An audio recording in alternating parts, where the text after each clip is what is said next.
Hello दोस्तों, स्वागत है आपका आपके YouTube चैनल मस्ती मैथ नाउ में। आज हम कक्षा 7 का अभ्यास 2B का सेकंड पार्ट लेकर के आए हैं। आप लोग अभ्यास 2B का फर्स्ट पार्ट आप लोग देख चुके हैं वीडियो में, और आज हम प्रश्न नंबर 6 से आगे सॉल्व करेंगे। ठीक है, तो आप पूरा वीडियो देखा करिए। ठीक, पूरा वीडियो देखेंगे तभी आपको एक एक बात समझ में आएगी। और हाँ, यदि आप चैनल पर नए हैं तो चैनल को सब्सक्राइब जरूर करिएगा। आइए देखते हैं।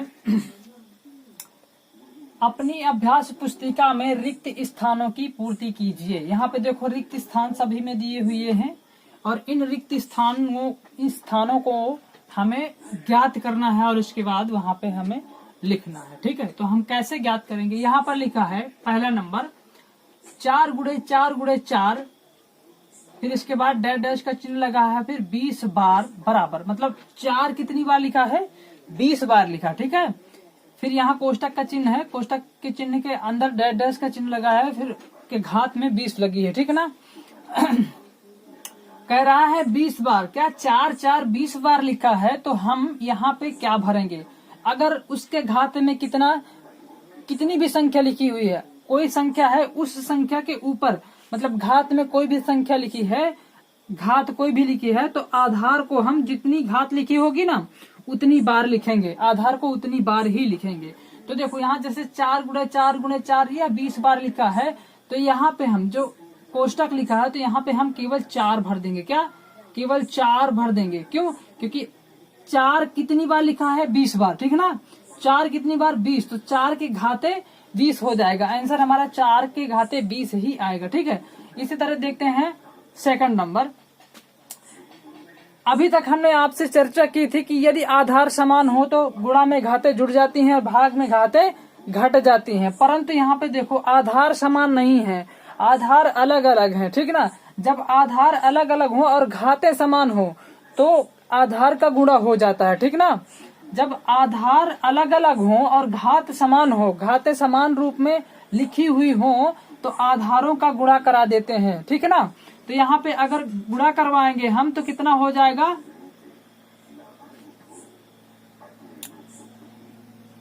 8 गुणे 7, कितना, 8 गुणे 7।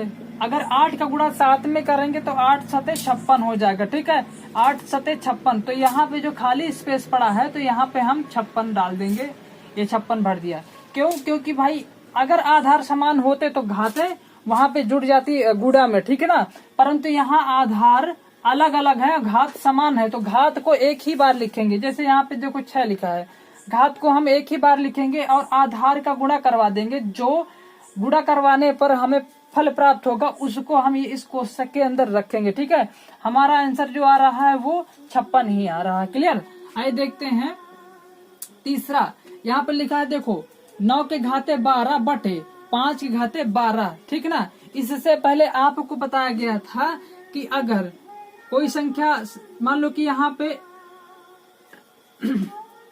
2 के घाते 5 दिया है बटे 3 के घाते 5 दिया है। ठीक है, तो इसको हम, भाई घात तो दोनों की बराबर है ना, घात दोनों की अगर बराबर है तो हम क्या करेंगे, आधार अंदर लिखेंगे, आधार अंदर लिखेंगे। जैसे यहाँ 2/3 दिया है तो 2/3 करेंगे और घात एक ही लगा देंगे, मतलब इस घात का दोनों में गुणा होगा, दोनों संख्याओं में गुणा होगा बराबर बराबर का। ठीक है, जैसे यहाँ पे लिखा है, यहाँ पे लिखा है 2 के घाते 5 बटे 3 के घाते 5, मतलब 3 को कितनी बार लिख सकते हैं, 5 बार लिख सकते हैं। ठीक है, 2 को कितनी बार, 5 बार लिख सकते हैं। इसी तरह इसको भी अगर हम दोनों संख्याओं का गुणा ओपन करेंगे तो दोनों संख्याओं का बराबर गुणा होगा। अगर 5 का गुणा 5 बार, 2 का गुणा 5 बार करेंगे तो 3 का गुणा भी 5 बार ही करना पड़ेगा। ठीक है, तो इसी तरह इसको सॉल्व करेंगे भैया। यहाँ पर लिखा है 9 के घाते 12 बटे 5 के घाते 12। ठीक है, आगे इक्वल टू, यहाँ पे देखो 9 बटा डैश का चिन्ह लगा है और घात में 12 है, तो इसके नीचे हम केवल 5 लिख देंगे और ऊपर 12 है, अर्थात दोनों संख्या 9 को और 5 को भी 12 बार लिख सकते हैं। देखो यहाँ पे 5 को भी 12 बार लिख सकते हैं ना, तो इसलिए यहाँ पे केवल 5 आ जाएगा। क्या, 5 आंसर आ जाएगा। हमें यहाँ पे 5 भरना है, खाली स्थान की भरपूर्ति हमें करनी है। तो खाली स्थान की जगह हम केवल और केवल 5 भर देंगे। क्लियर, ये आंसर आ जाएगा। चौथा देखते हैं। यहाँ लिखा है 8 के घाते 3 के घाते 8 के होल थ्राइज लिखा है ना, 3 के घाते 8 के होल थ्राइज लिखा है। अब इसको आपको बता दें कि घात अगर कोई घात के ऊपर घात लगी है तो उन जो घात लगी है उनका आपस में गुणा हो जाता है। ठीक है, अगर घात के ऊपर कोई घात लगी है तो घातों का गुणा हो जाता है। क्लियर, जैसे 3 का गुणा ऊपर लिखा है ना, क्या 3 के घाते 8 और 3 के घाते 8 का होल थ्राइज लिखा है, 8 का भी घाते 3 लिखा है। ठीक ना, मतलब 3 के घाते 8 के घाते 3 लिखा है, तो इन घातों का गुणा हो जाएगा। 8 का गुणा करोगे 3 में तो कितना आ जाएगा, 8 का 24 आ जाएगा ना। मतलब यहाँ पे हम केवल और केवल, आधार तो समान है, यहाँ पे हम केवल और केवल 24 कर देंगे। ठीक है, हमारा जो आंसर आएगा वो 24 ही आएगा। ठीक है, आइए देखते हैं अगला प्रश्न। आइए प्रश्न नंबर 7 देखते हैं। यहाँ पर लिखा है 5 के घाते 5 गुणे 8 के घाते 5 का सरल रूप होगा। मतलब सरल रूप हमें ज्ञात करना है कि इसका सरल रूप क्या होगा। इसको हल करते हैं हम। 5 के घाते 5 गुणे 8 के घाते 5 का सरल रूप क्या होगा। अभी आपको क्वेश्चन पिछले क्वेश्चंस में बताया गया था कि अगर घाते आपस में बराबर हैं और आधार बराबर नहीं है तो घातों को एक ही बार लिखेंगे। ठीक है, और आधार का गुणा करा देंगे। क्लियर, आधार का गुणा करा देंगे। तो उसी तरह करेंगे, आधार का जब गुणा कराएंगे और घात अगर बराबर हैं उनको एक ही बार लिखेंगे। तो आधार का जब गुणा कराएंगे 8 में गुणा कराएंगे 5 का, तो कितना हो जाएगा 8 पंचे 40। ठीक है, आधार वो और घात एक ही लिखेंगे। क्लियर, अगर घात समान तो घात को एक ही बार लिखेंगे। देखो 10 के घाते 5 हो गया। ठीक है, 40 के घाते 5 लिखा है, तो 40 के घाते 5 इसमें कहीं पे लिखा है, पहली वाली संख्या में लिखा, अर्थात 40 के घाते 5 हमारा आंसर आ जाएगा। क्लियर, आइए देखते हैं अगला प्रश्न।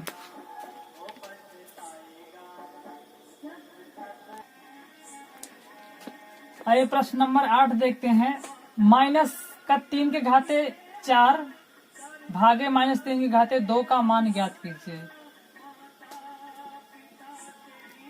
इसको हल करते हैं। -3 के घाते 4 भागे -3 के घाते 2 दिया है, तो क्या करेंगे, घात देखो वो आधार दोनों बराबर है ना, क्या आधार दोनों बराबर हैं तो भाग लिखा है ना, भाग में घातें जो होती हैं वो घट जाती हैं। क्लियर, घट जाती हैं। तो यहाँ पे देखेंगे मान ज्ञात करना है, क्या मान ज्ञात करना है, तो आधार एक ही लिखेंगे। ठीक ना, आधार एक ही बार लिखेंगे। क्यों, क्योंकि आधार समान है। जब आधार समान है तो आधार एक ही बार लिखा जाता है। भाग में घातें घट जाती हैं। तो यहाँ 4 लिखा है, -2 लिखा है। क्लियर, अब यहाँ पे जैसे -3 लिखा है, 4 में 2 चला जाएगा तो कितना बचेगा, 2 बचेगा। क्लियर, अब इसके बाद देखो मान ज्ञात करने के लिए बोल रहा है, सांकेतिक नहीं, क्या घातीय संकेतन नहीं कह रहा है। तो मान ज्ञात करेंगे कैसे, 3 के घाते कितना लिखा है, 2 लिखा है। तो 3 के घाते अगर 2 लिखा है तो 3 को हम कितनी बार लिख सकते हैं, 2 बार लिख सकते हैं। तो 3 गुणे माइनस के 3 गुणे -3 लिखेंगे। ठीक है ना, और जब माइनस का गुणा करेंगे तो प्लस हो जाएगा, 3 का गुणा करेंगे तो 3 त्रिकाई 9 हो जाएगा। अर्थात देखो 9 मतलब 9 कहीं पे दिख रहा है क्या, जी हाँ, केवल 9 यहाँ पे आया है। ठीक है, 9 तीसरा सही है। ठीक है, 9 आंसर आ रहा है। ठीक है, आइए देखते हैं अगला प्रश्न। ये प्रश्न नंबर 9 देखते हैं और इस पार्ट का अंतिम प्रश्न देखते हैं। ठीक है, यहाँ पर हल करेंगे।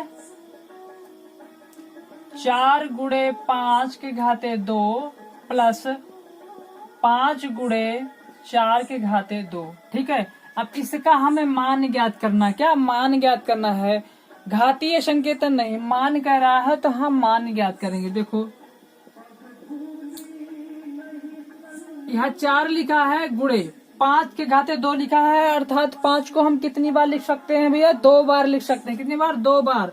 तो यहाँ 5 गुणे 5 करेंगे, फिर बराबर वो प्लस का चिन्ह लगाए तो प्लस का चिन्ह हम यहाँ बीच में लगाएंगे, फिर 5 लिखा है तो 5 लिखेंगे, फिर गुणा 4 के घाते 2, अर्थात 4 को हम 2 बार लिखेंगे। ठीक है ना, जब 4 का वर्ग हटाएंगे तो क्या हो जाएगा 4 को कितनी बार लिखेंगे? 2 बार लिखेंगे। 4 को हमने 2 बार लिख दिया। अब आपस में देखो गुणा करा दो।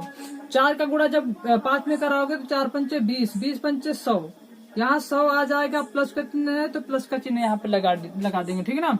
अब 4 का गुणा 5, 5 का गुणा 4 में करो तो 5 चौके 20 और 20 चौके 80, कितना हो जाएगा? 4 पंचे 5 चौके 20, 20 चौके 80, ये हो जाएगा 80। अर्थात जब 100 में 80 जोड़ेंगे तो कितना हो जाएगा? 180। देखो इसमें कहीं भैया 80 या 180 आ रहा है क्या?